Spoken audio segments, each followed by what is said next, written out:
Akunani beko makobano bien leleo wala mbeo embese bekututu tuwali buzuharu leku leo mujao kahana bia leku leo mujao kahana bia leku leo mujao kahana bia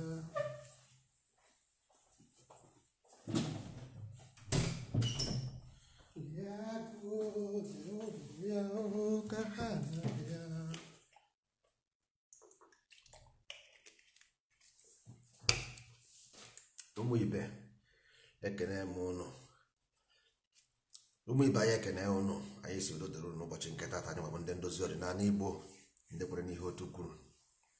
Anyị nwabụ ndị Igbo ndị ahụ bịara n'osi na anyị ga-eme dịka esi eme ya n'eluigwe na ihe anyị ga-eme ya n'ụwa, maka na otu nna nna anyị ha si wee mee ya ka anyị ga-esi eme ya na ọ ka esi eme ya n'eluigwe ka esi eme ya n'ụwa.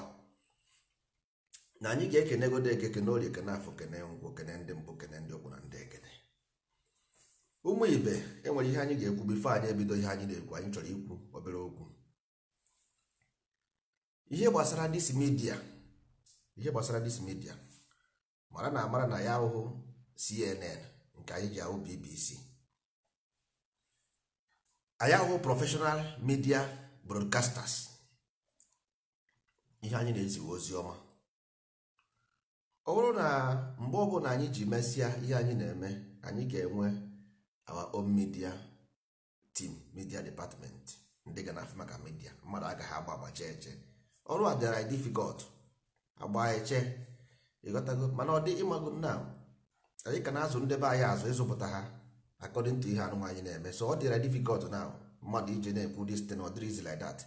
And ị nwere ike isi ga-ekpọta mmadụ na broadcast, e nwere ajụjụ ị ga-eme ka ị jụọ ya, nwere ike ọ gaghị azụta nwụdị ajụjụ otu isi wee chọọ, dịka gasị na nsogbu dị, so bute misconception. So ọ bụrụ na mgbe anyị kụzisiere ndị be anyị ihe gbasara Igbo, ha mụta ya ọfụma, ha nweziri ike mgbe aha na-arụzi na media department.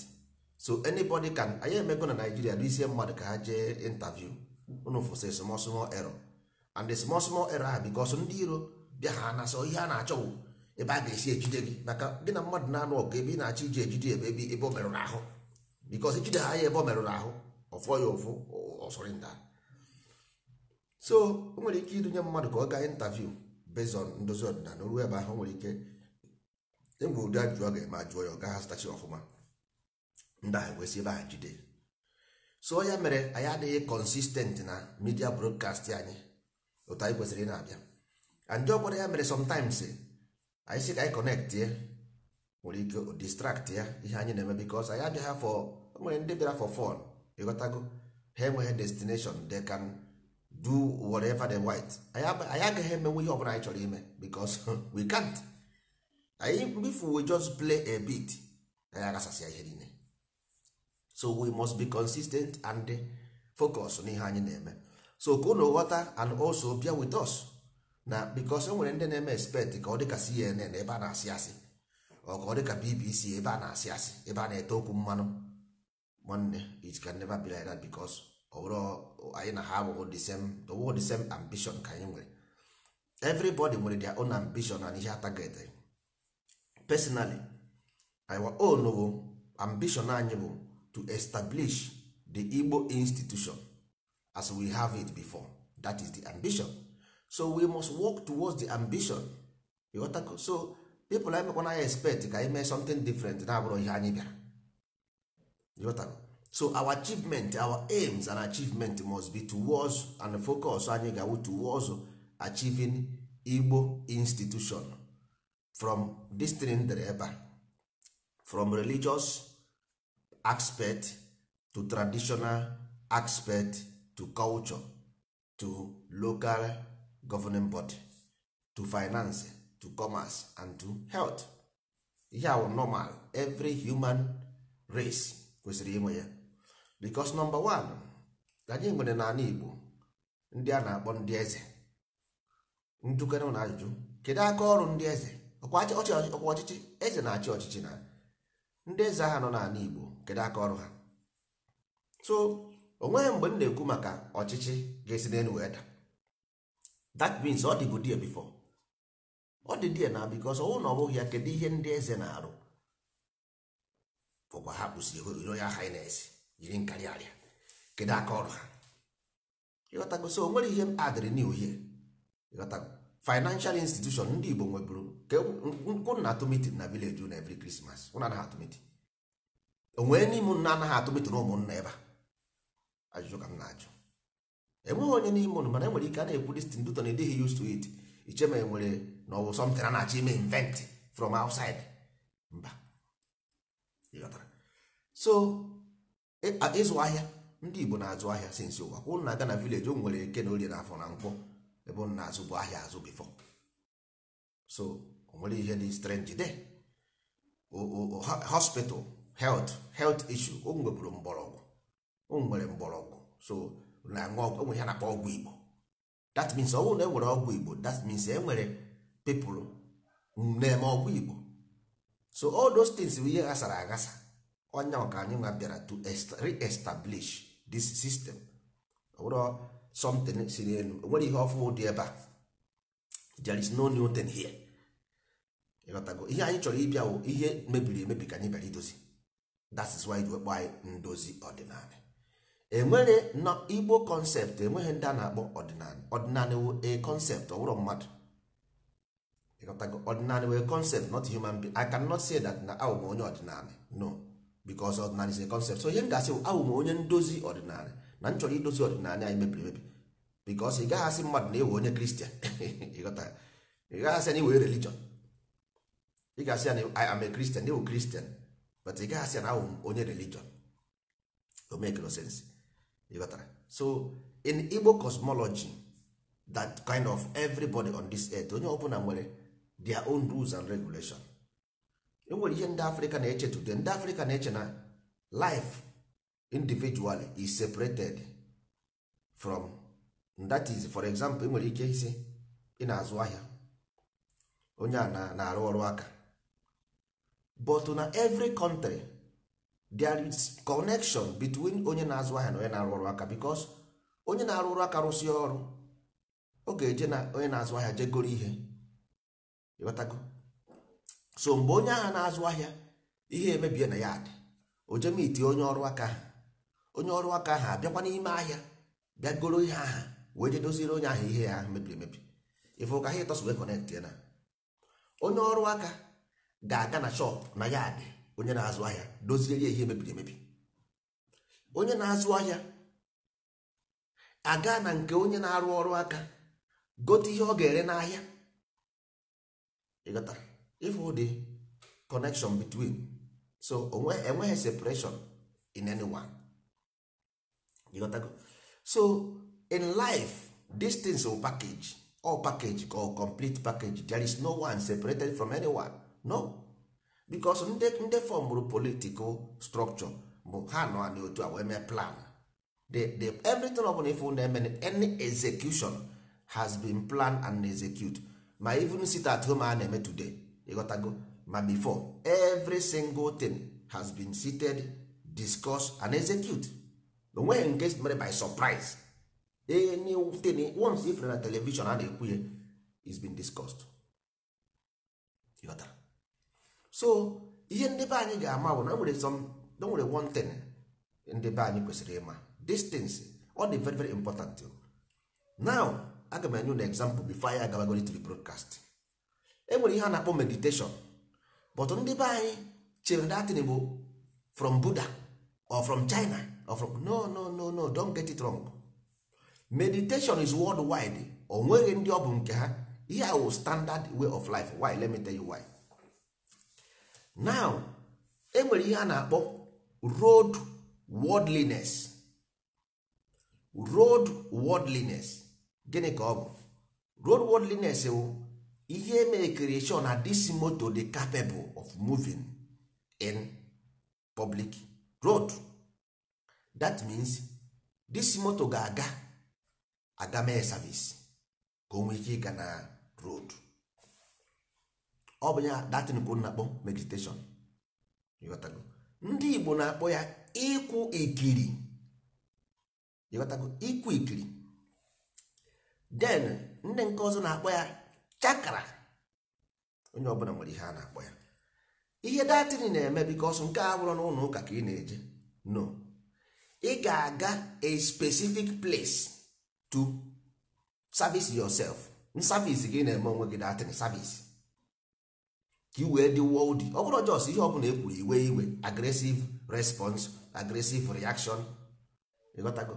I nwee self control, a na-akpọ ya martial art. Some people na-akpọ ya martial art, some people nwere different name ha na-akpọzigasị ya. Everybody nwere name ha na-akpọ ya na their own country.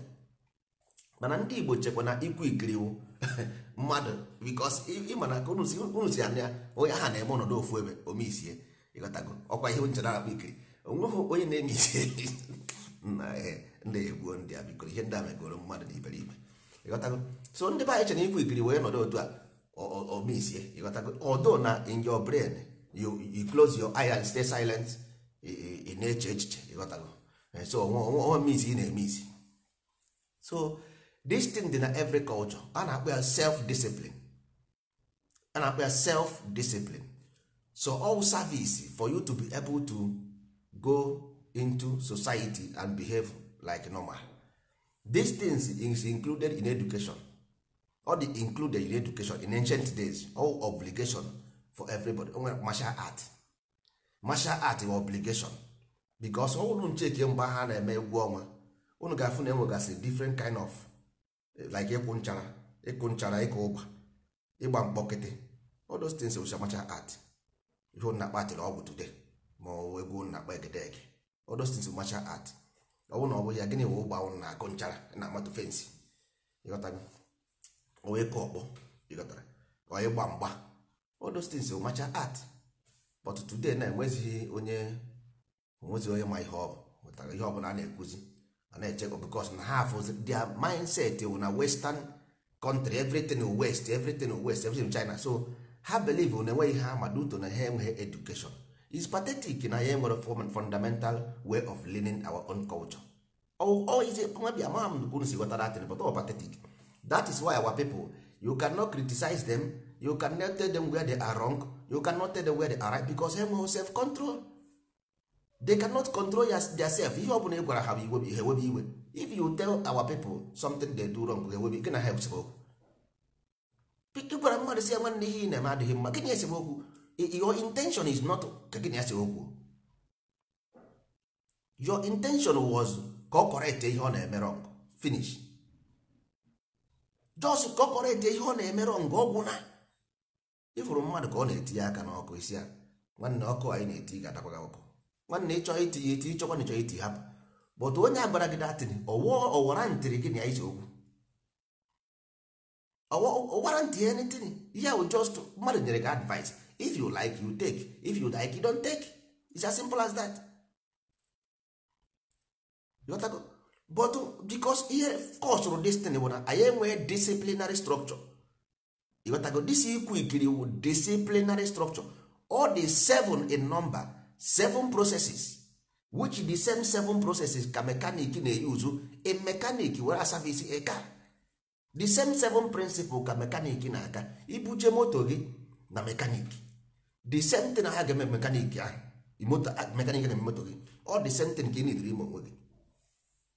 Which is this teachings is under ndozi ọdịnala, which is ndị ndozi ọdịnala ga-ama how this discipline were located in their body, how to control their behavior and action. Well, know your responsibility so that if you react negatively, so you before you mention something, you know the consequence and the actions. More than act just like that without thinking about the consequence of the act. But man, it doesn't work that way. You got to go. So in ancient days, enwere ihe a na-akpọ core value. Enwere ihe a na-akpọ core value. You got to go. Every culture nwere ya. So Africa enweghị ebe ha ga-eje ma ọ bụrụ na ha gara bido n'isi recognize their distance. Core value is ihe a na-akpọ religion, because once you give birth to a child, the child will follow the rope, because ịlọ ụwa ọlọtago, you have been given birth. Nwanne a ga-awara gị ụzọ, a ga-awara gị ụzọ. You must join the line of your family. You must join the line of education. You must join the line of the behaviorism, so that ndị mmadụ agaghị na-aga ihu ị na-aga azụ ihe na-eme na our society today. ịghọtago? Ndị mmadụ agaghị na-aga ihu ị na-aga azụ. Ị ga na-eso line. Ị ga na China na ọ ị gaa na Europe, ị gaa na supermarket, ndị mmadụ na-ego ihe ebe aha okuma ofu onye bịa, ofu onye ọcha ma onye China bịa ebe ahụ ọfụrụ China aha nọ oje na-azụ ọkwụrụ. Onye ebe anyị bịa ime ebe ọ ga-eje ebe aha na ndị mmadụ na-anọghị, ihe ga-agbata ya n'obi ka o yuzu advantage enweghị onye na-ebe ka o jesi na line nke mmadụ less people nọ, ka ọ chọrọ ebe less people nọ. Mana ndị agha azụrụ azụ ga-aga, because ịfụ azụ fish always they go in number. Ihe ofu na azụ ndị ọzọ esoro ya na azụ. That's why ndị Igbo ji asa azụ mmadụ azụ to follow by line, follow in line, to be in line. Azụrụ azụ na-eso n'azụ, soro n'azụ, go back, ikwunye ebe a na ijekwunye n'azụ. Iru ebe a smile nọ ekwunye n'azụ smile. Ajemba apụta ọkwunye n'azụ nọ nso. Onye nna ya apụta akwụnye n'azụ ajenda. Ifeanyị apụta ọkwụnye n'azụ enyi nna ya. Otu a ka esi eme ndị azụrụ azụ. Onye ọbụla ịfụrụ azụrụ azụ otu a bụ mme. Onye azụ ha azụ pụta ịma ihe ga-agbata ya n'obi ka o jee ebe a ndị mmadụ na-anọghọ ka o buru ụzọ banye, chefuo na ọ bụrụ ihe na-egbu mmadụ ọ bụrụ ụzọ gbuo ya. Ịghọta? Because azụghị azụ ọ bụrụ ihe na-egbu mmadụ ọ bụrụ ụzọ gbuo ya.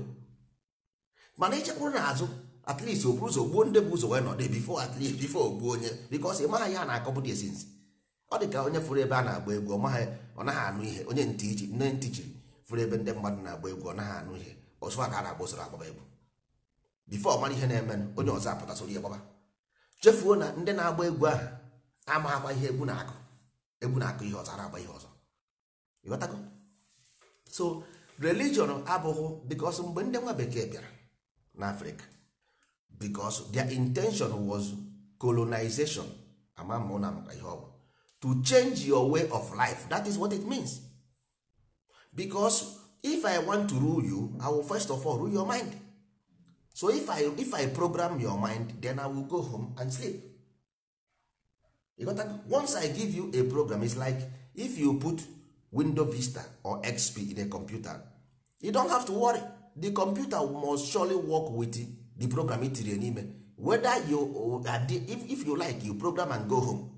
Any person be on a computer by your own, the program it will always respond, not to the programmer or not to the user, not the user. As long as not this thing on the computer, that program will hear computer again work. It's as simple as that. You got to go. So ndị ba eche na mgbe nwa bekee bịara enweghị mgbe ha mere gị force. That is ịmana ma bụ ihe everything. Ihe a wee program. You don't force program into a computer.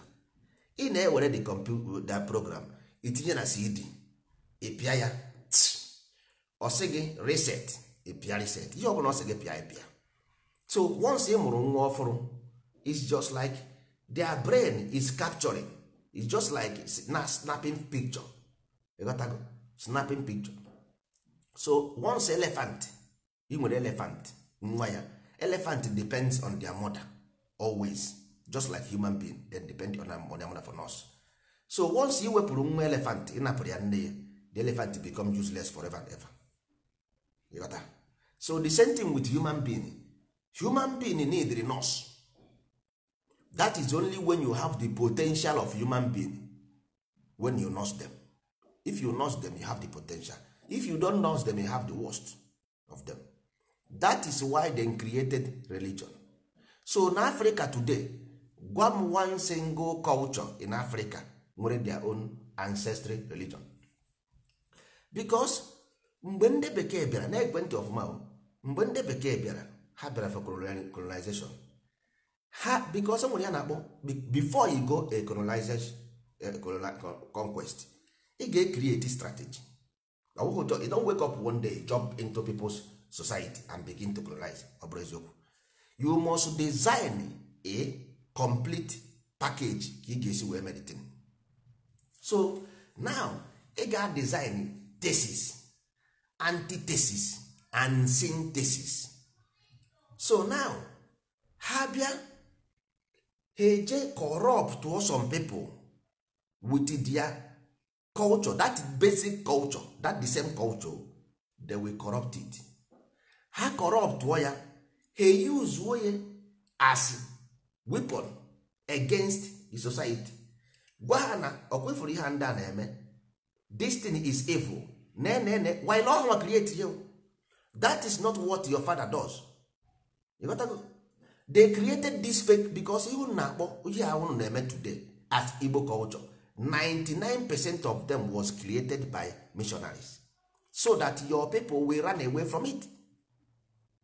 Because ọnwụ na ya create the thesis, there won't be antithesis. Enweghị ihe ga-eme ndị mmadụ to run away from it. So they must create something. Ha ga-create something that will make people run away from it, so that they will bring the Christianity as synthesis. You got that? First of all, create something that is dangerous, that is afraid, that is people fear. Then people will begin to fear. When people begin to fear, then you will bring the Christ as Savior. You see? So that is thesis, antithesis, and the synthesis. So today now, our people then jump inside the same thing. Now this people, they had it very, very clever. If you need the higher knowledge to understand the secret of the secrecy. You got that? For you to understand how this thing work, you need the higher knowledge. Ha mechara ya nke wụ na even though tomorrow ọwụ na edibeghe civilized, edibeghe awakening real, ịgbapụta from nke ha gbajikwe na that the same thing ha corrupt.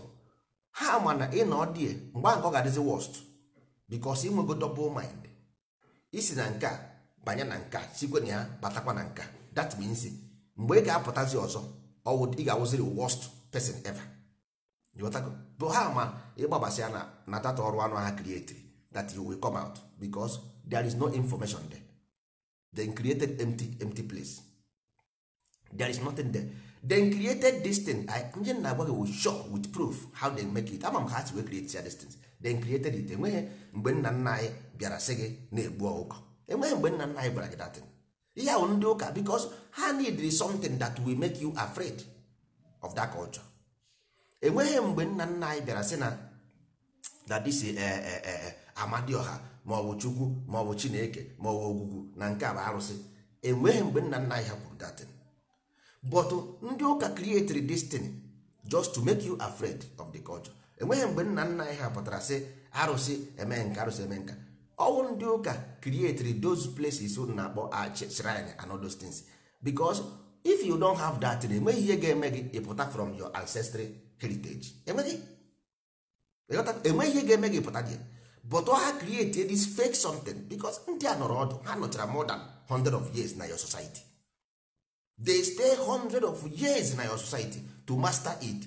Mara ihe ha ga-eme so that onye nwa mere, because ọwụ na ọrịa jụọ onwe gị ajụjụ, how can a large number of people abandon their culture? How? Ọ bụrụ na isi na ha ji egbe ha mere by force, what of mgbe ndị ha ji egbe naziri ka ihe mee ga ha back to your own original place? Yes, ọ bụrụ na ị na-eche na ha mere by force, kịta now by force. Why don't you go back to your origin? You go back to your origin, you don't have all the same people say how they are working now. Ọ ga-akpọ gị sị jụbakwa gị gịnị bụ hero abụ, gịnị bụ egochi, gịnị bụ chi ụwa ya. But you want to do ordinary and you're asking me this thing. It's all the very, very difficult. A Christian ask you who is Jesus. A Christian man can never ask you who is Jesus. A Christian man can never ask you who is God. A Christian man can never ask you who is Mary, who is John Paul, who is Peter, who is Pedro. But onye ọdịnala ga-ajụ gị, what is dibia, what is ịgba afa, what is ilochi, what is ịrụ ụwa, what is ịrụ agwụ. Then, so, if a Jewish man cannot ask you who is Elohim, why are you asking me what is Chi? Why? Odoga anya na then leave empty house for you and tell you, how can somebody do what they don't know? Something, religion is a program. So how can you be programmed with something you have no absolute meanings of them. That is the problem. You got to go. This is the fundamental problem. Fundamental. Because first of all, you must have religion first before any other thing. Because all nyanwa with the foundation of a core value. All the meaning of your religion decide your character and behavior. Ịhụ na ịga na Christianity ma on Islam, they will tell you about Muhammad in Islam. Muhammad was a very good man. He used to preach about Allah. So they have set a statue of imagination for you to ṅomi onye ị ga-eṅomi. Ndị Christian say gị be Christ like. You have to follow the Christ because Christ, he make miracles, he cure the sick, he do this, he do that. So if you following the Christ, you have to behave like Christ. So they are giving you an imaginary concept how to behave. It's a behaviorism. It's a scientific measure of behaviorism. Nothing more, nothing else. It's an aspiration, it's perception. So in Igbo cosmology, anyị nwere Njoku, ịghọtago, Njoku which is a perfect man, quiet, good man, no evil. Preach about Amadioha, always talk about Amadioha. So people want to be like Njoku because they are the light bearer. Only good can see the goodness. Only good can see the goodness. Bad can never see the goodness. Bad can see the badness. Good can see the goodness. So if you behave like and be like Njoku, automatically Amadioha becomes your father. So if you go to Buddha, China, they have their own aspirant who they onye ha na-engomi. Everybody have them. You got to mana ị ga-agazi na Africa of today, ọ sịghị ya wee fa ejụọ ya biko kedu the aspiration, what is the desire of this thing? No desire. Anati chongo asị ya chongo asị ya. You got to go chekwa na ojos ị na-egbu ọkụ na-agwọ ọgwụ na-eme voodoo. Mba, is about behaviorism, is to connect the society together, is to make the people love themselves as one, is to make the people behave and live in a moral environment. All the intention of that thing. Over that thing, over you go achong them also. All the intention was to have a society of peace and harmony and love. That is intention. All know about the intention of the religion. So number one, nke ahụ eburuga religion. Then I about to go to tradition. Now this religion, you need to pass the information of this religion to people who they are born in, ndị a na-amụ ọfụ. Then that is where tradition comes in. Tradition means transmission, to transmit this information to ndị a na-amụ ọfụ. So then you put it in character and behavior, like ịchụ mmiri, like ịgba ọsọ, like imegasị ihe dị iche iche. Ịghọtago? A na-akpọ oral education, where you pass the information of your ancestors orally. You got to go. Then ọwụ na ịgasịa this tradition, ịgafete na culture, where you put those information of the old religion and tradition, itinyezi na artwork for remembrance. It's just like ọwụ na ịgbasịa bọọlụ racha oroma, ọwụ na ịgba bọọlụ win ebi gị award, enye gị honor. So those artifacts is like honor. Ndebere ezigbo ndụ anyị akpọ ha otu esi akpọ St. Peter or St. Paul or Pope John Paul akpọ ya akpọ. So those artifacts ndị akpụrụ akpụ for ihe ha mere na village unu. Ndị ụka abịazi asị unu no God, nna gị na-efe arụsị, nna gị na-efe ihe apịrị apị, ịgaji wee bụrụ nka iburu febe. They want to stop us from worshiping arụsị. They cannot. Is what our ancestors did. We must do that. Iburu ihe apịrị apị ma ihe George. That thing at work, ndị nna nna gị mere ezigbo ihe. They want to otu esi eme mmadụ today akpọ mmadụ mere ezigbo ihe akpọ ya na a na-akpọ ndị mmadụ everywhere na ị gaa na western world akpụrụ every street akpụrụ mmadụ dị ndị mere ezigbo ihe, ndị develop obodo. But today those things ka ị na-akpọ ya God, isi m na ihe ga-adịrị gị na mma. Then after this thing ị nwetazie government. Then you can use these three principles, religion, tradition and culture, to form a system, because it develop good people, it develop good unity and social behavior, social norms through this religious education. Then through this tradition it develop go continuity of a generation, then through the culture inwego a foundation of behavior, then it forms a governing body, that is organization, society. That is what is government, nothing else. You got to go.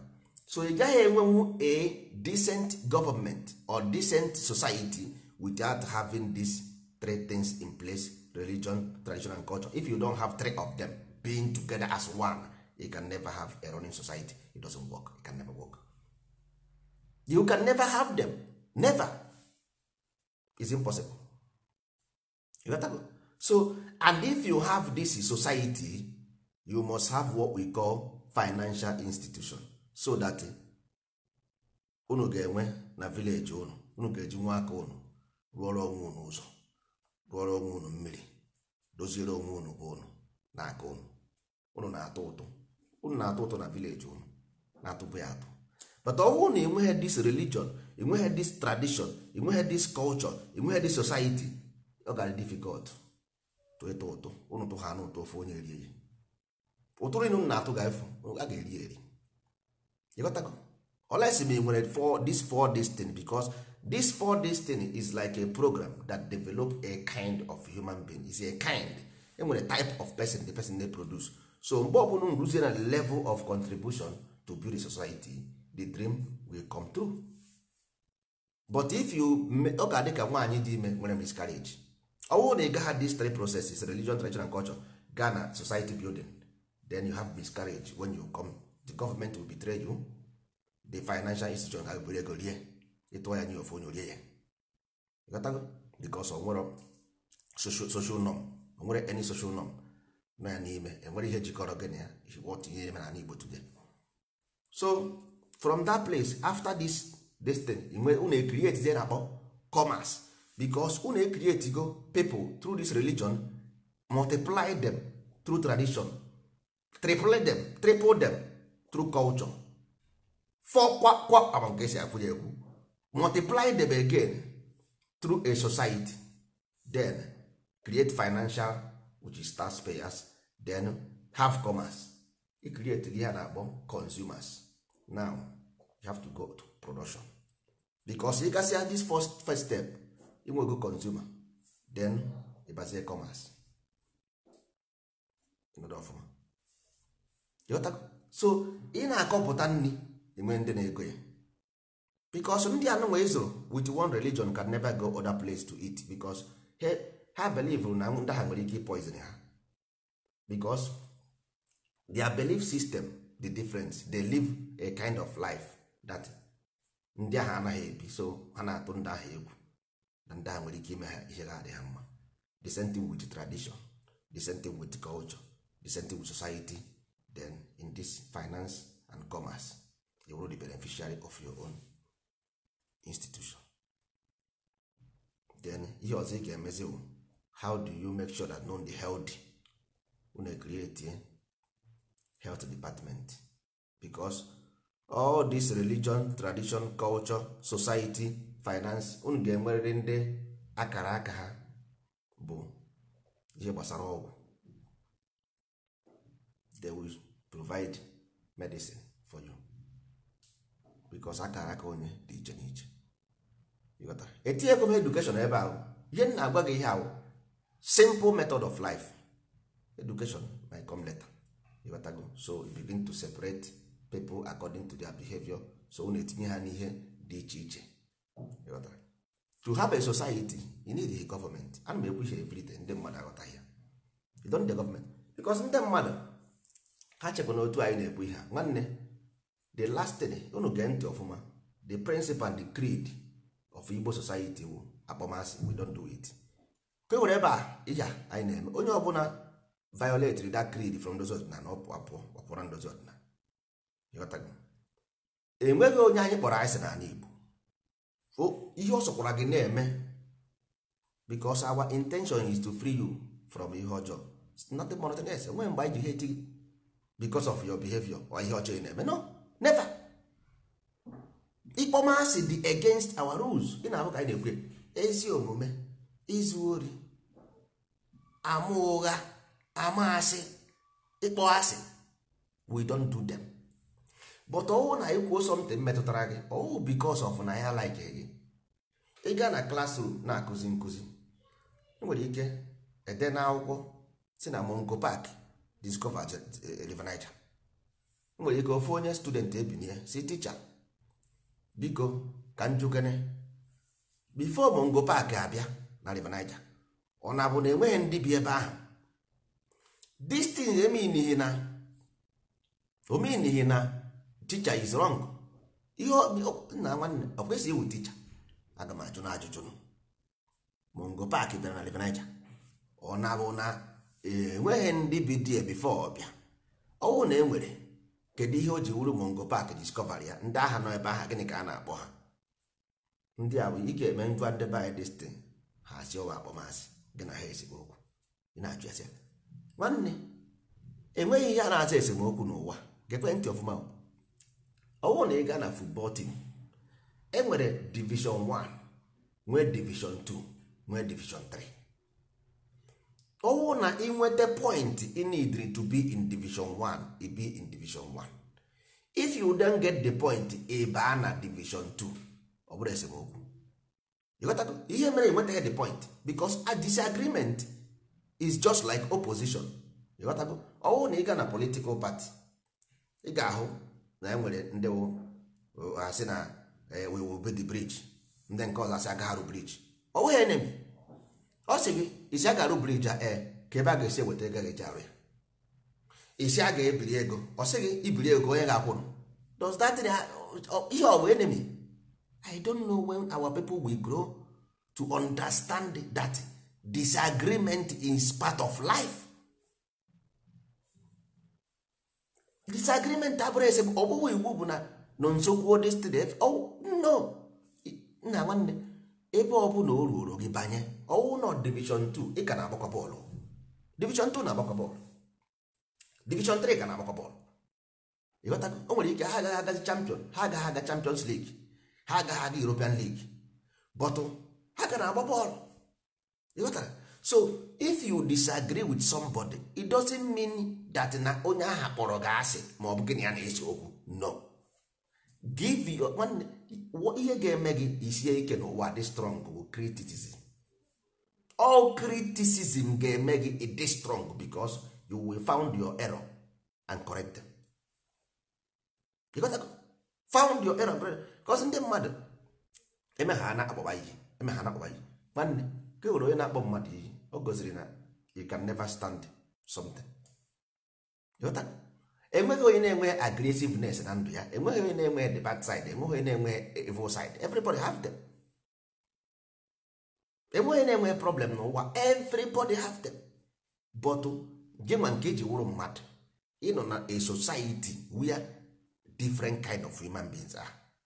Ndị mmụọ, ndị mmadụ, ndị ara, ndị ụjụ, everybody na ya.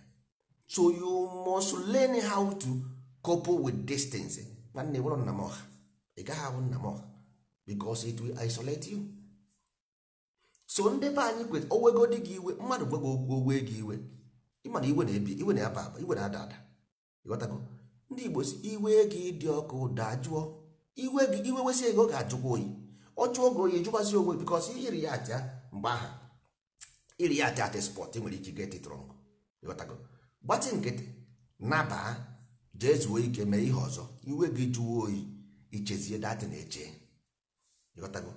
Ichezie ya eche, ịghọtazie enwere ike ọ bụrụ na ị dị wrong ma onye ahụ dị wrong, it doesn't matter onye dị wrong, but at least enwere something ị mụtara n'ime ya.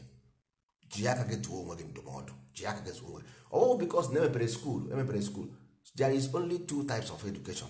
One is for moral, one is for commerce. One is moral, which is religion. Unu aga na church, but unfortunately unu anaghị emezi church, unu aga ezu oshi agba ma nakọrọ ndị mmadụ ego. Nke commerce, fake education, unu enweghị industry. So you are just going to school to work what you don't have where to work. So egosi akwụkwọ pụta enweghị ebe ị ga-arụ ọrụ. Nke ndị ụka, ị gaa n'ụlọ ụka ka ị ga mụọ about good behavior. Ịpụtaba anakọrọ gị ego iji enye onyinye nke mbụ, enye onyinye nke abụọ, enye onyinye nke atọ, enye onyinye nke anọ, enye nke eji arụ ụlọ ụka, nye nke eji arụ windo, nye nke eji ebu simenti na anị. nye nke ndị isi mkpe, nye nke ndị ngwọrọ, bifo emechi ihe a niile ịnawa ịgbara aka nawa. Nwekwe hope na mbọsị ụka ọzọ Jizọs ga-abịa nyere ụnụ aka. Mbọsị ụka ọzọ iwetekwe nke obere iji kweta ikwe ife mara ihe na-eme na 100 years aga, no achievement. So the two ways life si aga, anyị etipịa na ha na-abụ moral ntipịa, commerce ntipịa. Because nna nna anyị, mgbe nna nna anyị mere commerce, according to ihe m gwara gị ebe a, anyị mere commerce based on ọrụ aka and aka ọrụ. Ịghọtago? Ọrụ aka and aka ọrụ. Ọrụ aka bụ onye na-akọ ugbo, aka ọrụ bụ onye nwere ihe ọ na-arụ na-abụghị agriculture. Mgbe ị na-arụ mekanik, ị na-arụ nka, ị na-arụ nka. Ịghọtago? So the foundation of our society will make sure na onye ọbụla nwoke ma ị bụ nwaanyị, as long as ị nọ na this society, ị nwere ihe ị na-eme, so that everybody ga-adị satisfied. Nwaanyị nwa agbọghọbịa 18 years o nweghị igote nwu deodorant ọ ga-agba na mkpa abụ. Ịhụ nwaanyị ọ na-esi ka nkagwụ nwụrụ anwụ. Ịhụ nwoke dị 16 17 years o nweghị ike igote nwu deodorant efi ọ gafee onye nkakwụ esie. Ị na-asị nwanne ka ihe na-eme ihe, ọ bụ na anyị adịghị ndụ chee echiche ihe anyị ga-emere onwe anyị, ka ọ bụ na anyị erubeghị eji mmadụ eme? Ajụjụ ka m na-ajụ. So ọ dị unu ka onye pụtara na-agwa gị sị gị na there is a 7 point to freedom, akọwara gị ya in theory. So because everybody nọ n'ụwa, ma engineer ma scientist, all of them pass class a na-akpọ theory in school. If not, they can never get that point of being professional. Never. So if I can say them theory like this, that means I know them practically. Ahụ m onye Igbo, ahụ m onye Hausa, ahụ m onye Yoruba, ahụ m onye ọcha, ahụ m ezigbo onye Igbo. Afa m bụ nọ nso, ọ nọ nso elu aka ebe ọ na-eteka. Ịghọtago? So ụnụ sị na ndị Igbo agaghị emenwu ya, nwere blọnd ifuru ebe a. Ahụ m onye Igbo kara aka, dịgbuo ya ngụ, kabeghị m nka. Ịghọtago? So isi nọ ndị okenye ma ihe, nwanne nwere obere awọ na-agba, but ọ dịghị m na ntụtụ. Ịghọtago? So nwanne, we can, yes we can, I am positive, anyị ga-emenwu ya. Ịghọtago? But the only problem bụ na we have to understand that na enwere ihe a na-ewepụ na anụ were eri anụ. Ịghọtago? Enwere ihe a na-ewepụ na anụ were eri anụ. Ọ bụrụ na mgbe ahụ ị na-aga na skuul, ị gaa na skuul, the school ga-asị gị ọnọrụ, let me say ọnọrụ, this every ụlọọrụ ọbụla nwere rules and regulation. Onwere ihe ga-eme ime n'ọrụ achụọ gị n'ọrụ. Enwere ihe ga-eme ime n'ụlọọrụ achụọ gị n'ụlọọrụ. Ịghọtago? So that the same way with life. Ndụ anyị fụrụ a na-ebi ebi is just like mmiri na-ehu ehu. Isoro mmiri ahụ na-ehu ehu na-agbada, ị ga na-aga siriri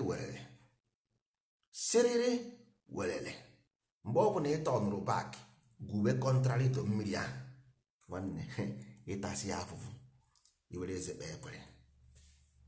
Ịtasị ya afụfụ iwere eze kpee ekwere, because mmiri na-ehu ehu ị na-atara anyị ka igwuo contrary to mmiri na-ehu ehu. Nwanne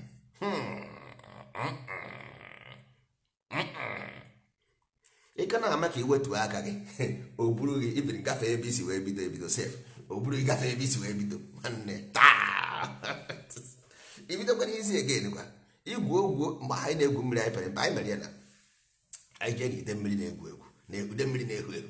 Anyị jee anya nwa na nsị ka anyị gwuo dị mmiri contrary, ka anyị soro anyị gwuo against the wave. Na anyị gwuo mmiri a na-egwu, ọ na-egwu too much, anyị gwuo wa mmiri eburu anyị pịa, anyị gwuo wa mmiri eburu anyị pịa. Aghọtaghị m ihe mgbe anyị pere m mpe, adị m n'ụmụazị, aghọtaghị m ihe a na-akọ. Ana m ajụ onwe m kedu ihe mere mmiri a ji eme like this. So kịta ka m na-aghọtazisi nwanne. So ọ na-asị gị follow the flow. That is why ị ga na ala Igbo, mmiri ọ bụla ifu na-ehu ehu bụ a history, ezize ụra asị. Mmiri ọ bụla na-ehu ehu na ala Igbo or Ezu River, go and check the history. Ide mmiri ha niile nwechara memory. All of them, mmiri ọ bụla na-ehu ehu na ala Igbo nwere memory. Go and check, because ihe ọ bụla na-ebu move, something must be pushing it. In physics, ka jụ onye ọ bụla mee physics jụọ ya, that is law of physics. anything na-emove something must be pushing it. Yes, that is the law. Onye na-epush mmiri ahụ na-ehu ehu. Kedu ihe na-epush that mmiri na-ehu ehu? Kedu ihe na-epush ya? Something must be. Why na ọ naghị eje contrary? Mmiri ọbụla na-ehu ehu nwere ihe na-epush ya. Simple truth. You got to go. So if you want to swim against the gravity of that water, the water ga-ajụ. Because all you will that thing. If you want to break the law of the water, ọ sị gị mba, ị gaghị try ya na. Even azụ bi na mmiri cannot try it. Azụ bi na mmiri cannot try it. Ya fọzikwa ego nwa na mmiri bi na mmiri.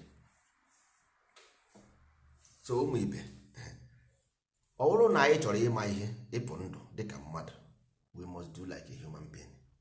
There is principle of life. We must start from this religion.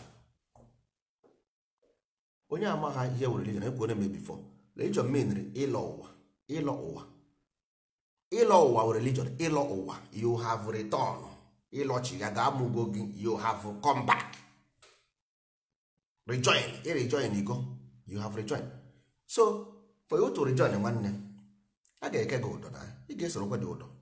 If not, the society ị ga-ngenwa na onwe gị is chain. Ihe ahụ chain nwanne. Ịke ọtụọ the chain ngenwa na onwe gị mebiri dị obodo. If you go away from religion, ọ ngenwa bụ sabotua. If you leave your own father's religion, you sabotua. Yes, na because the religion is something that binds you together. What about your color of a skin or your name? What color of a skin or your name binds you? What binds you is religion. So once you break religion, you will sabotua. Yes, because all character and behavior, all omume, religion bụ omume.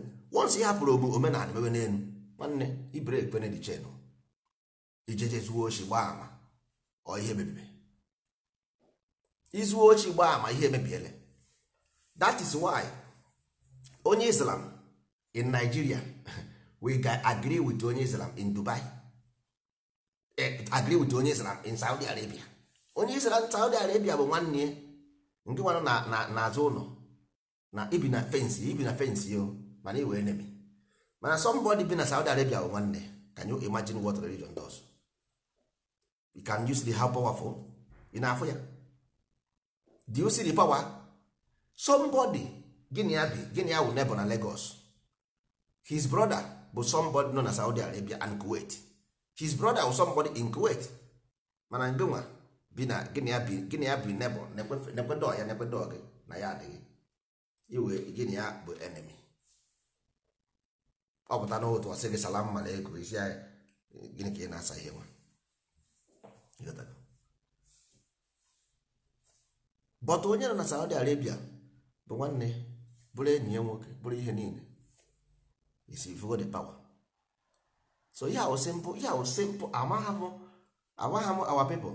Ha chekwa na religion of Christianity simple. Ha chekwa na religion of Christianity. No, oh Christianity. Christianity a name of a religion. A name of a religion. Which means Christ like. Who is Christ? Christ onye ha si na ọ na-eme ihe ọma. Ha na-eme ihe onye a na-eme ihe ọma, onye ha chọrọ ịdị ka ya, ha chọrọ ị na-eme ihe ọma dị ka onye. Ihe mere ọ naghị work na Africa is not in Africa origin. Africa don't know about Christianity, they don't understand it, they just see it as opportunity to extract money from people, period. Ebe ha ga-eme every Sunday ha ga dị aga chụọ nwaanyị buru nnukwu moto biri akwa ọfụrụ yiri brocade gbaa ya starch ịghọtago okosie eko yiri jeje mee treasure ịmagonu people ndị dị materialistic, so they need ba na-eme show ka eje mee show. So normally Sunday become day of show ka eje show onye ọbụla buru moto nke onye ịmagonu ịzụsi ahịa weekend were nwa 50,000 gaa na-akpa eruo n'ụlọ ụka ejebe onyinye ịpụta gbaa perfume gị onye jaya mma o weziri enye ya ekene jaya mma enye ọbụla mmụọ nsọ na-edo jaya mma soro m jaya jigọba jaya mma ogo jaya mma homja like Chineke emere ya ihe ọma ịghọtago na Chineke emere ya amara tụmara amara Chineke mere onye ama akwa m ụgwọ ọjọọ egwu na-eje ebido ha na-egwu onyinye ahụ, onyinye mara mma bụrụ ibu, onyinye mara mma bụrụ ibu, jisie n'ike na-enye ya, ọ bụ Chukwu ga-anara ya, baghara n'Chukwu njọ niile, ngọzi dịrị ya, atụ na-egwu ịhụ ya ọ na-ayọ ogirigiri ọgaranya ọgaranya ọgaranya ọgaranya.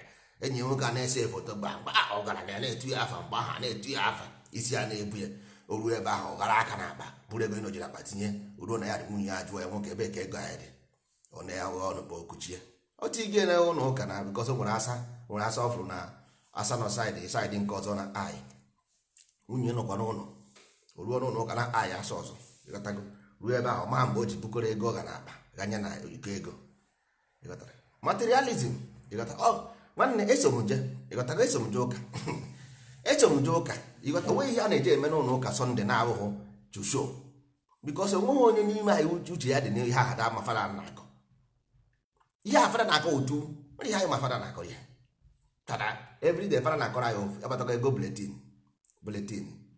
ihe ọgụ nke mbụ, ihe ọgụ nke abụọ, Saint Maria Mater Dei ora pro nobis, Santa Maria ora pro nobis, in nomine Patri et Spiritus et Sanctus, amen. Agimus tibi gratia, omne Padre Deus, pro universis beneficitius, qui vivit et regina in saecula saeculorum. Onye ọbụla eti ya, gwanụ mma ndị ọnụrụ ihe dis man na-akọ. Nwanne, gwa mma ndị ọnụrụ ihe onye a na-akọ. Ihe nji mara ya kwana agara m seminary school, Banechi Fada. Gwa m ndị papa na mma ama na ebe a ndị na-aga ahịa na Idumota na Mbuka. Mara ihe dis man say, in nomine Patri et Filii et Spiritus Sanctus. Agimus tibi gratia, omni Padre Deus, pro universis beneficitius, qui vivit et reginas in saecula saeculorum. Ha niile etie amen. Ụmụnne m ụmụnna m, gịnị ka disi manụ kọrọ? Anyị na-aka ụka. Gịnị ka disi manụ kwuru?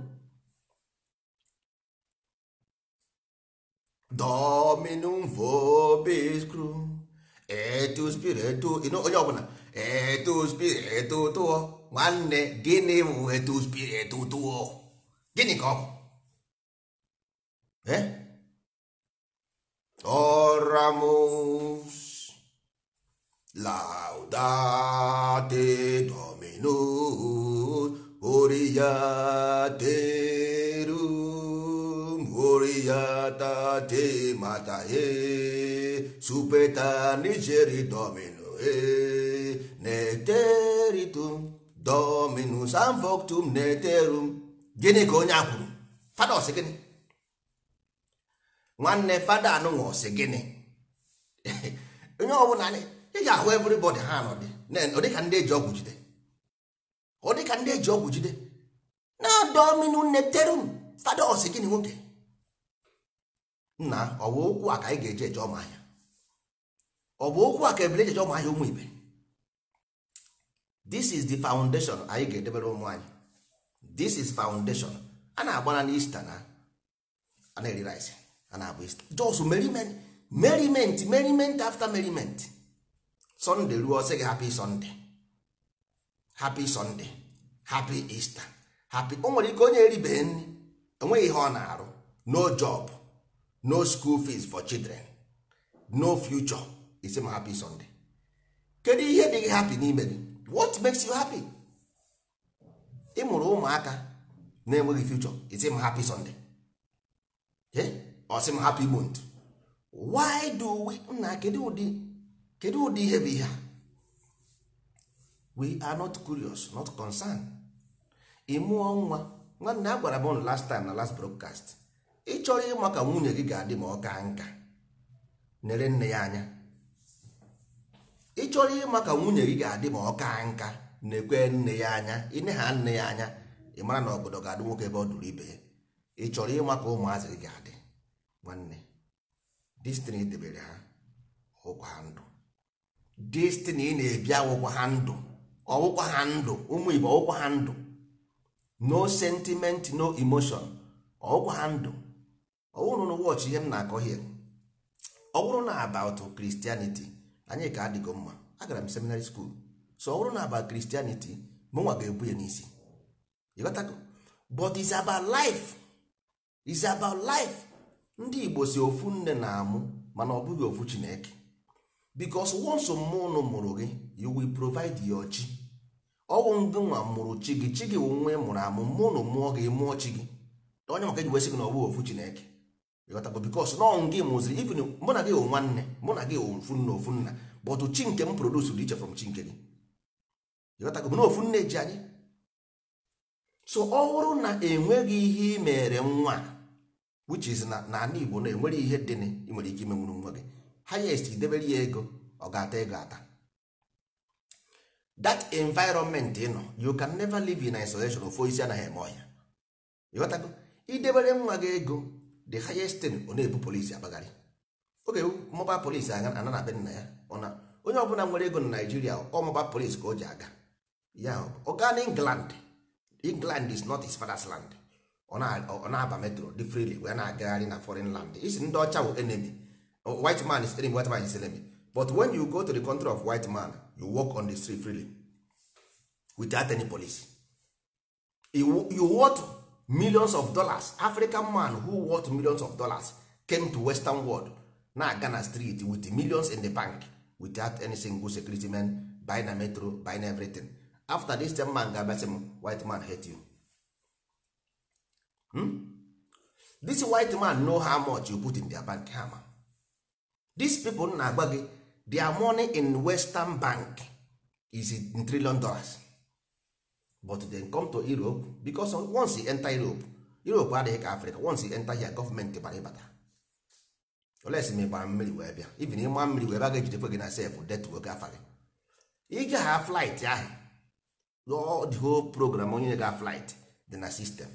So all the whole millionaires na-abịa here, gọọmenti mana mgbe ha na-abịa, mana mgbe ebe ọbụla ha nọ, because ha nwere nnukwu ego ebe ha nwere ije ego ahụ wee mee something corrupt their country. So their movement is monitored, you got that?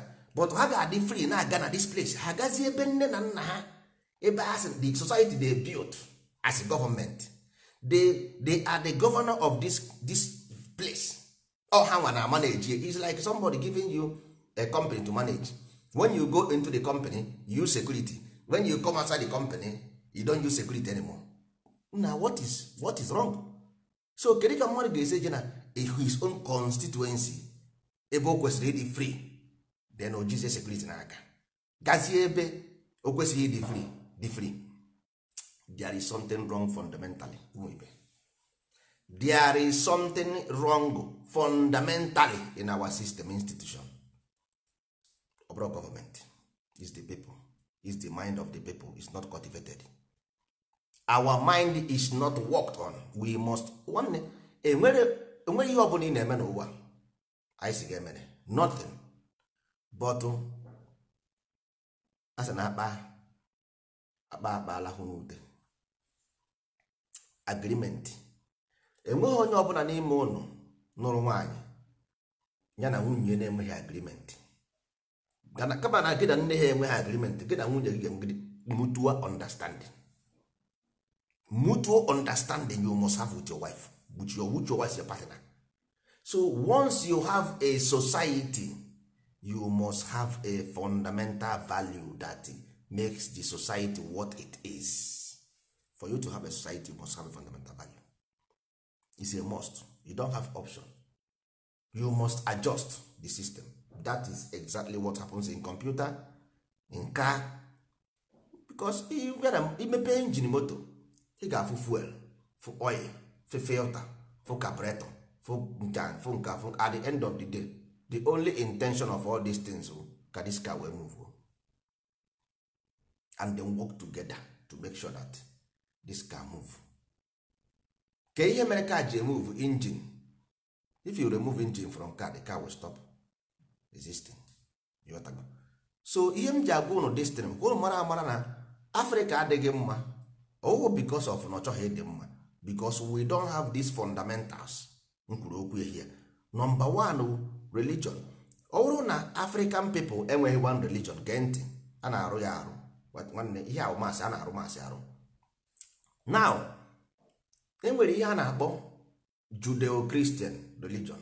Now in Jewish law, there is book of Moses, Mosaic law. Okay, now anyị chọrọ, we want to build white supremacy. Ịma ihe anyị mere, we did not remove Jewish law, we make it New Testament, which is Jesus Christ, which is European law. Then European law with its Jewish law, it becomes Judeo-Christian law. Then we want to extend the white supremacy to Arab. We create Islam from the same book. Then we bring Mosaic law, bring Christian law, mix it together, create Mohammedan. You got that? Then white supremacy cover everywhere. Middle East, Europe, and America. So in Africa, you can do the same thing. Igbo, Old Testament, Yoruba, whatever you call it, New Testament. Hausa, Igbo, and Yoruba combined together become whatever they want to call it. You got to know? But their system will remain. You don't touch their system, because once you touch their system, separation begins. Ihe ga-eme bụ doziere here ọfụma, dozie ya edozie. Anyị nwere information to make Igbo stand, make Hausa stand, make Yoruba stand based on their concept, original concept. We can give Hausa peace, give Yoruba peace, and give Igbo peace, so that we can have peace in the region. Because without religion, you cannot have peace. You can't. If you don't have religion, you can't have peace. So you must doziele ha, because enweghị onye dị comfortable. No, that is, iwere ọgaranya ndị nọ n'akụkụ gị wụrụ poor, icheki all the time ụjọ ga na-atụ gị. Ọ bụrụ na iwuru big man in your area, ibiri na area of poor people, you will always be afraid, because ịmaha ihe ndị poor man nwere ike ime gị. So always ị ga-like ịmara uche ndị agha gị na ha na-emekọ ihe bi. So ntụ anyị wụ ndị Igbo, anyị nwere Amadioha, ịghọtago. So this Amadioha na-abụ complete set n'ime Igbo niile. Anyị nwere system, complete system. Ihe anyị ga-eme bụ anyị ruo na Yoruba land, anyị setere ha up system with the same name, ịghọtago, because there is only one moon and there is only one sun. Anyị setere ha system ha with their names, but based on this instruction, you got to go use the same instruction to set a system for them, but with their name. That is what they did in Quran, Bible, or Torah. It's the same thing, only thing all the same thing. What do you need n'ime? I said Jesus Christ wee Isa, Islam, Jesus wee Isa. You got to go. Then abịa na Jewish asị Jehoshua, abịa na Christianity ọrụ Jesus, ọrụ Jesus, or Jesus, or whatever you call it. You got to go. Then abịa na Buddha asị Brahma, asị Brahma, in Buddha Brahma. You got to go, which did exactly what Jesus did. Brahma, go and check. In Buddha is Brahma, and he did the same exactly as what Jesus did. He was a monk. Jesus was a monk. Muhammad was a monk. Muhammad, everybody was a monk. Na nwanne monk nke nwa. You got that? So onye ahụ wuru ka agbara aja, anyị so na egwu a na-agba, mana ị na-agba ndị be anyị sị na anyị so na egwu a na-agba, ọ dị ha ka ahụ na-emegbu emegbu. Nwanne, it's time we put Africa in a right track. You got that? Anyị ga-eme nwunye, we can. Yes, we can. Hapụ go the government, because government ndị aka na-eri awufu now. You got that? So ndị mmadụ na-achị n'Africa, ọ nọkọta na ofu onye dị 100 years na-achị ọchịchị. Gịnị ka gị na onye agakọ? You got that? So doge a na ọbụghị onye a na-achị ọchịchị. Ka anyị wugodi ordinary people, ka anyị megodi nke anyị ji wuru ordinary people. Anyị nwetasie Igbo land complete, anyị ebido riwe ndị nọ n'akụkụ anyị ebido riwe ha. Anyị ruo ebe aha na-ejọ anyị esetie up the same thing ndị ọcha mere. Anyị ruo ebe anyị esetie up this our system, religious system, that place. Anyị setie up that place, anyị ewere our own behavior show example. Hafụ na ndị agha na-eso ụzọ ndị Igbo ha nwere aka ọrụ na-ebi ezigbo ndụ dị discipline. Once ị gara school of this Igbo religion na school, ị nweta ezigbo ọrụ, nweta everything, before ị mara ihe na-eme in 10-5 years the whole village will become part of that Igbo religion. Mee na Lagos, mee na Ugwu Hausa, mee na Ijaw, mee na Benin, nwanne in 20 years time all of them gana shout Amadioha Amadioha. Ikwu ha nonsense ahụ ha Amadioha akụ ha akantị. You got that? Simple as ABCD. You must lay a foundation so that people, education is the key. And education was something, a program you put in a system for it to work. And when I know something I put something. No. You are not in fight with anybody. And when if you look at the mirror, you might know onwe gị ọ dị ka mmadụ ị na-ekpe ekpere na isi na-ekpere Chukwu ekpere. Not knowing that now if you don't commit any crime, you cannot be taken in the court. You go onye akpọjere na court na-enweghị crime, ịta na ị commit a crime ọ ị na-ebe crime mere. Ị gaghị na ya adịgara akụ aka mepe ụzọ asị gị na izuru ochi bịa za ajụjụ. Mba, ịta na ị na-ebe ezuru ochi ọ na izuru ochi. So you cannot go to court without a way. Ọ bụghị eziokwu. So first of all, we are under Ayana Chigazo. We are going to establish institution so that Africa will have peace. You got that? Then when I finish here with ndị Igbo, I need to expand other Africans. Ị ga na be ha nwanne ordinary people. You got to go. Once ordinary people nwere right of their faith and belief, nsogbu adị. Ọkwa ya ka ndị dis Pentecostal ịma nna agwụ destiny na-eche na egwuregwu. How did the Pentecost float your society? How did you think Pentecost? Because if you don't do it, somebody else will do it for you. You got to go? If you don't take your time place, somebody else will. Nature abhors a vacuum. Nature abhors vacuum. If you don't do it, somebody else. You see how Pentecost mgbe mbụ Christian anyị ma fada ndị fada na ndị Siemens. Okay? We grew up with the father and Siemens before we know what's up. Cherubim and Seraphim, assemblies of God, grace of God, nkewa kịta was thousands ma choosing ma zoimi amazi ma afa ka nkụ, because we leave our nyash open. Anyị nwere ike anyị oge. Look at our land. We cannot even call our brother no more. Only quarrel, fight everywhere, enemy, hate. Nah man, we don't have society no more. I am another society. No more Igbo society. That thing, you know, as Igbo society does not exist no more. Why? Because we are so foolish. We are foolish, my brothers. And you the foolish. Hapụ ihe dị mkpa na-achọ ihe ọzọ. In the beginning there was word, and the word was God, and the word was with God. Nothing more, nothing less. Foundation of life with religion must first. You can never have society without that, but it must resonate to your own existence. You must represent a core value of who you are or who you want to be. Ndị Igbo chọrọ ịwụ the perfect man, the strongest man on earth, both education, physical and otherwise. That is why the god Amadioha is the most strongest.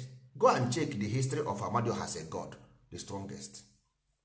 So once your god is strong, you must be strong, because nna gị agaghị enwe ọdịnala na eze n'ọkụ ma ọ bụrụ eziokwu. So the god you serve must look like you. The behavior. Amadioha is thunder and light. That means oji mmụọ ebe a jide scale here. If you come for peace, I give you peace. I love you, my child, my son. I love you so much. But if you destroy my law, then I will hang you alive. Simple.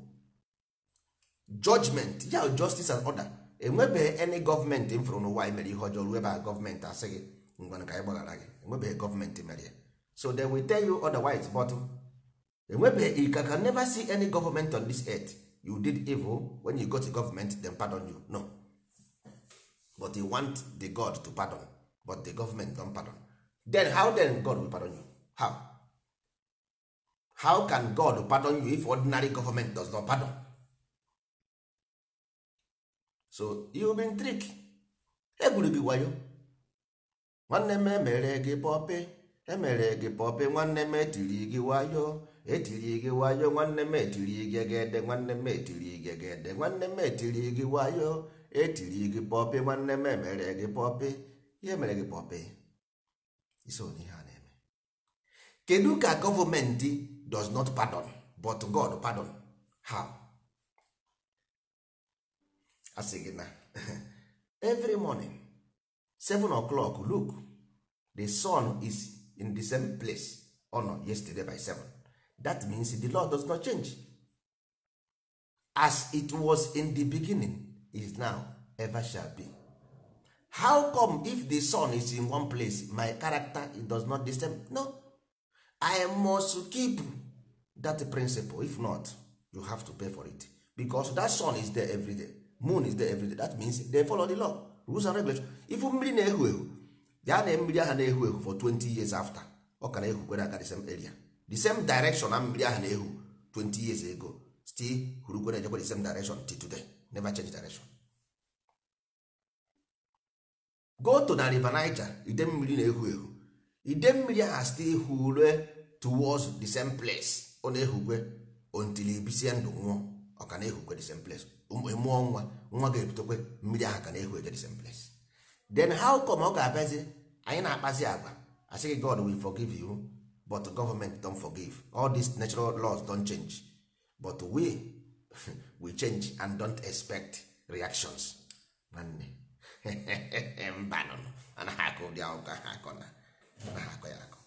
So we should remember that no, we must have a foundation way of life so that our people, because destiny normally every Saturdays ma ọ bụ na anyị nwesie ebe anyị na-arụgasị ụlọ ụka anyị na Igbo, ịghọtago ụlọ nsọ ala anyị ebe anyị na-agbasa ozi ọma, ọ bụ ihe anyị na-akụzi ihe ya, because ihe mere our people anụbeghị too much bụ na anyị nwere local radio which anyị na work on local FM, ịghọtago, because our people ejiro data to follow this thing up on social media. Ha nwere data enough.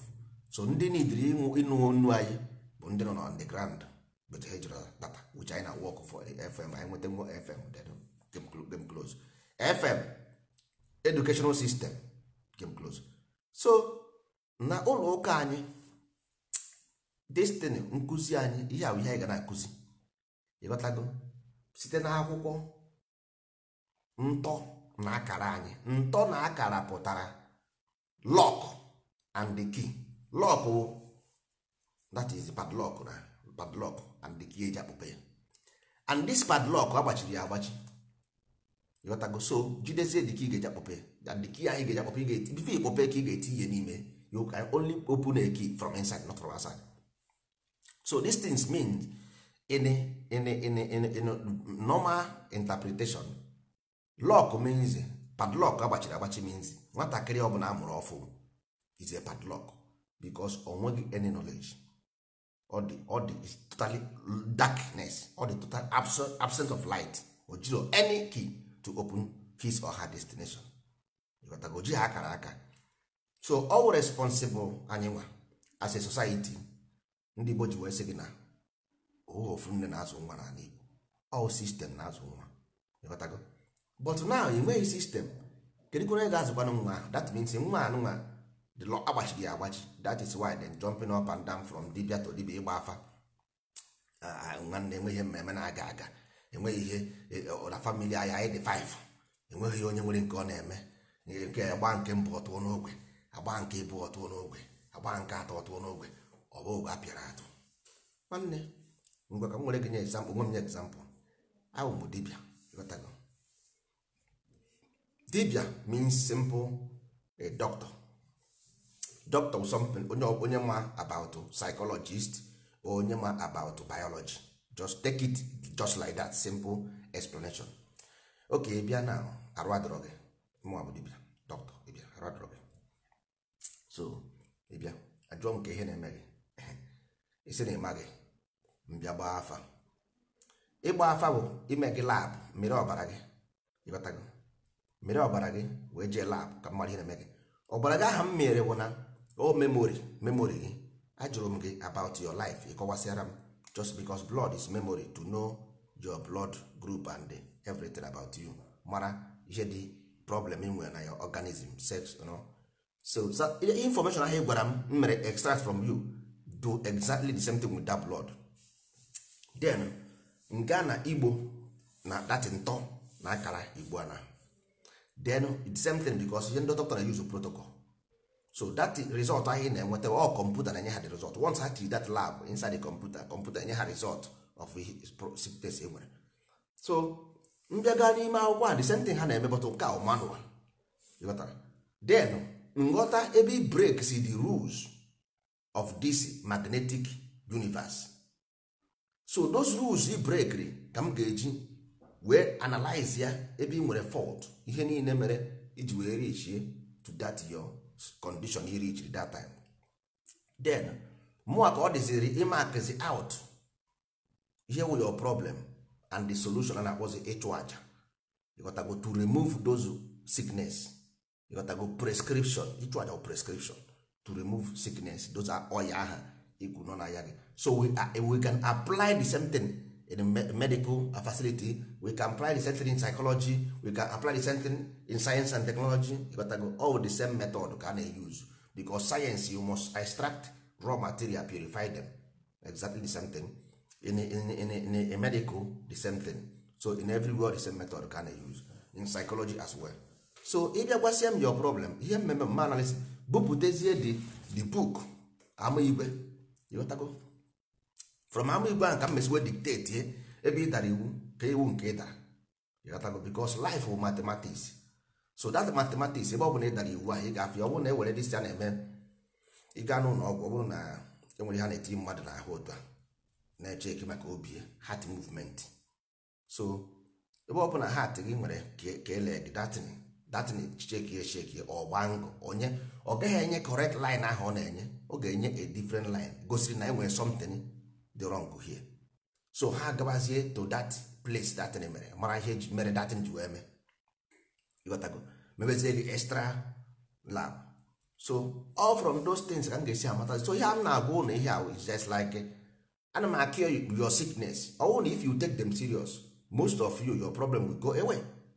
If you take them serious, because many of our people, I'm their problem. You got to go back on the solution to it. So I don't have the solution to their problem, because when law of life begins from cause and effect. The first principle of life is cause and effect. Everything comes out of this cause and effect from the beginning. So there was a cause and there was effect of the cause. So take them serious. It will benefit you. Ọkwa na-echọ anyị wụ ndị ndozi ọdịnala, anyị wụ system, we are moving. So oziọma nke anyị na-ezi unu is a side talk, but the movement is moving to a destination of establishing Igbo institution as Igbo people. Nwere ike iwe onye Igbo na-agara onwe gị ụka gị, agara onwe gị Judaism gị, agara onwe gị Arab gị, mana akwụna gaa na America on the Republican ji ego, ọkwa eziokwu. So ọnwụ bịa n'ala Igbo, ọ bụ anyị nwa gana control the system na-eme everything, because anyị ji information, jide the best education, we can control the commerce, control everything, na-emove na abata mmadụ na-ebu na ụzọ amụdị ọbara. So if this foundation is like this, you want to onwe gị outside, ọ chụpụrụ onwe n'ụgbọ n'ụgbọ erughị, ọ chụpụrụ onwe n'ụgbọ because ọ ga-echụpụrụ onwe gị n'ụgbọ nwanna anyị anaghị etu ọnụ, anyị anaghị akọ ọnụ, anyị anaghị aba mba. Ihe anyị na-agwa gị bụ na any system itinye na kọmputa ka ọ ga-eji arụ ọrụ. Once we use this thing to develop a child, that child will be your master. Ma ị chọrọ ma ị chọghọ, because you are afraid of your own God. The God of Igbo land dey afraid, mana ị dị comfortable praying to God in Rome. So the child who is comfortable praying to the God in the land will be more superior and more comfortable in the land, not you. Ọkwa nke a na-eje n'ime ọhịa mba. The God of Igbo land bụ God of the universe. Ọ nọghị n'ime ọhịa, ọ nọghị n'ihe apịrị apị, ọ nọ na the whole world. Amadioha, master of all. Obighị n'ime ọhịa, obighị na shrine. We have a place anyị na-aga for teachings, not for anything. Not for anything, only teachings or for meditate. A na-akpọ ekwekiri. A silent place ebe anyị na-eje ezu ike, ụlọ ezumike anyị. Simple. Not to go and expect miracle from somebody or from somewhere. No, that is not what we are for. So keep this information. Number 1, religion. Number 2, tradition. Number 3, culture. Number 4, society. Number 5, finance. Number 6, commerce. And number 7, health. This is the 7th road to freedom. No this thing, no liberty. No liberty, no freedom. Ka anyị jere mee ihe ọzọ.